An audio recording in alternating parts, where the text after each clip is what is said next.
अदालतों के सामने बहुत कुछ हो रहा है जी। इस वक्त हमने देखा कि 26वीं तरमीम चैलेंज करने जा रही है इस वक्त वकला बॉडी हामिद खान साहब और मुनीर मलिक साहब, ये वो लॉयर्स हैं जो कि लॉयर मूवमेंट के रूह रवां थे। क्या अब किसी लॉयर मूवमेंट के अंदर वो जान होगी, खास तौर पे जबकि सुप्रीम कोर्ट बार के इलेक्शन अभी हुए हों और उसमें हुकूमत ने किसी न किसी तरीके से बाय हुक और क्रुक, वो एक अलहदा मसला है, लेकिन इस वक्त मैनेज कर लिया है वकला की सेंटिमेंट को भी, और अगर किसी भी किस्म की वहाँ पे कोई मूवमेंट होती है उसको हार्नेस कर लिया है। सो ये जो तरमीम है, इसको चैलेंज जो किया जा रहा है, इसको Lahore high court bar association ने 26वीं आईनी तरमीम को सुप्रीम कोर्ट में चैलेंज किया है। तहरीक इंसाफ के वकील रहनुमा हामिद खान की जानिब से तरमीम के खिलाफ आईनी दरखास्त दायर की गई है। दरखास्त में इस्तदा की गई है कि सुप्रीम कोर्ट 26वीं आईनी तरमीम को गैर आईनी करार दे।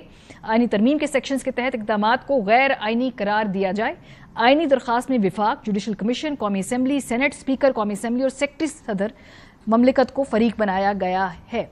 इस मौके पे हमने देखा कि मुनीर मलिक साहब और अली अहमद कुर्द साहब ने बड़े धुआंधार गुफ्तगू की। क्या कहा, सुनिए। तहरीक चलेगी या नहीं चलेगी, ये तहरीक तो कब की शुरू हो चुकी है। नेशनल एक्शन कमेटी ये चैलेंज देती है कि तमाम बार काउंसिल्स मिलकर एक मुल्क गिर रेफरेंडम कराएं सिर्फ एक पॉइंट के ऊपर कि 26वीं तरमीम मंजूर या ना मंजूर। कोई आजाद अदालत 26वीं आईनी तरमीम को एक्सेप्ट नहीं कर सकती। मुझे खुशी है आल पाकिस्तान की आज की ये लीगल एक्शन कमेटी ने इस वकला तहरीक को जो शुरू हो चुकी है, इसको हमने ये नारा दिया है, नहीं छड़ांगे, नहीं छड़ांगे। एक इंटरेस्टिंग तस्वीर भी आपको दिखाना चाहते हैं। आज चीफ जस्टिस साहब ने एक इजलास कॉल किया और ये इजलास है वो इस्लाहात होनी है जेल के अंदर, और वो जो कमेटी की तश्कील है उसमें आपको खतीजा शाह साहिबा भी बैठी नजर आएंगी। गालिबन वो इस कमेटी का इसलिए भी हिस्सा है, एक तो तहरीक इंसाफ ने अपॉइंट किया, साथ साथ चूँकि वो जेल में रह भी चुकी हैं तो अब वो अंदर के जो हालात है उस हवाले से जो इस्लाहात करने हैं उसमें अपना इनपुट देंगी। बड़ी इंटरेस्टिंग डेवलपमेंट है क्योंकि हम जानते हैं कुछ महीने पहले तक कितनी सख्ती थी 9 मई के केसेस के हवाले से। अब जो उनमें ही नामजद लोग हैं उनको आला अदालत जो है कमेटी के अंदर बैठकर उनसे मशवरे और सलाह भी ले रही है, तो ये एक आगे लगता है कि सिनेरियो भी मजीद गंभीर होगा। प्रोग्राम के सिलसिले में साकिब बशीर साहब हमारे साथ मौजूद हैं, इमरान वसीम साहब हमारे साथ मौजूद हैं। बहुत शुक्रिया आप दोनों हजरात का। सबसे पहले तो इस तस्वीर के हवाले से बताइए, ये जो बैठी हुई है कमेटी, इसका क्या मकसद है, ये इसकी तश्कील कैसे हुई है? खतीजा शाह साहिबा को पीटीआई ने नॉमिनेट किया है, इस वजह से वो वहाँ पर हैं? नहीं, अब ये देखना पड़ेगा कि इनको कैसे वहाँ पे बुलाया गया है, क्योंकि कमेटी का जो एलामिया जारी किया गया है आज की जो इजलास था उसमें उनको बाकायदा कमेटी का हिस्सा बताया गया है। तो जो इस हवाले से जो जेल इस्लाहत के हवाले से, अब खतीजा शाह जो है वो इस वक्त जमानत पे हैं, मतलब उनका वो अभी बरी नहीं हुई, मतलब केसेस चल रहे हैं, जेल ट्रायल हो रहा है उनका, जेल ट्रायल हो रहा है, केसेस चल रहे हैं।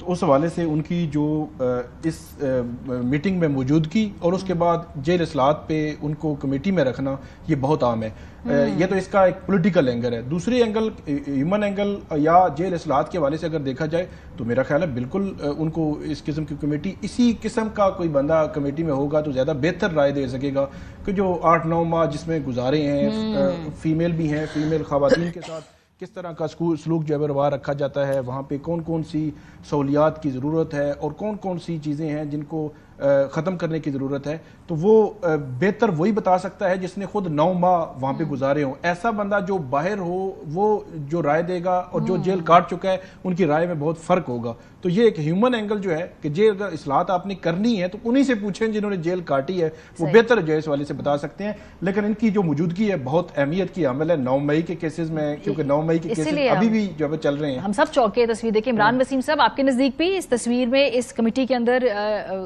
अहमियत की हामिल है ये तस्वीर, आप उसको उतनी ही वैल्यू देते हैं जितने हमें लग रहा है कि इसकी अहमियत है?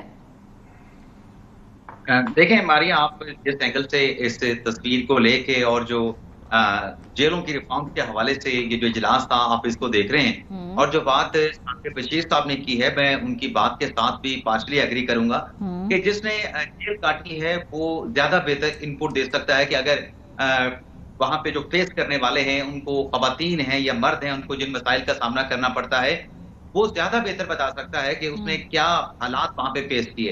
लेकिन मैं इसमें जो इख्तलाफ थोड़ा सा साकिब बशीर साहब से करूंगा, पहले तो एक ये बात भी हो सकती है कि जितने अपनी खतीजा शाह ने जेल काटी है उससे ज्यादा तो पीटीआई की और खवातीन है, उन्होंने ज्यादा मेरे ख्याल में बुरे हालात में जेल काटी होंगी, तो खतीजा शाह की जगह पे किसी और को भी नॉमिनेट किया जा सकता था। लेकिन قطع نظر اس ساری بحث کے یہ خدیجہ شاہ صاحبہ جب جیل میں ہوں گی میں ان پہ اعتراض نہیں کر رہا، لیکن ظاہر سی بات ہے کہ ان کے ساتھ جو سلوک ہوا ہوگا وہ اس طرح کا سلوک نہیں ہوگا جو سوسائٹی کا ایک پیسی ہوئی خاتون جو جیل میں کاٹ رہی ہوگی، جو فیس کر رہی ہوگی، اس کا کوئی کمپیریزن نہیں کرتا. ٹھیک ہے، خدیجہ شاہ کے ساتھ کچھ بہتر وہاں پہ سلوک کیا گیا ہو، یہ ہم ایک پرزمپشن کی بنیاد پہ بات کر رہے ہیں، کیونکہ ان کا ایک نام بھی ہے. نہیں، بہتر سلوک نہیں کیا گیا تھا، یہ میں انفارمیشن کی بنیاد پہ بات کر رہی ہوں عمران صاحب.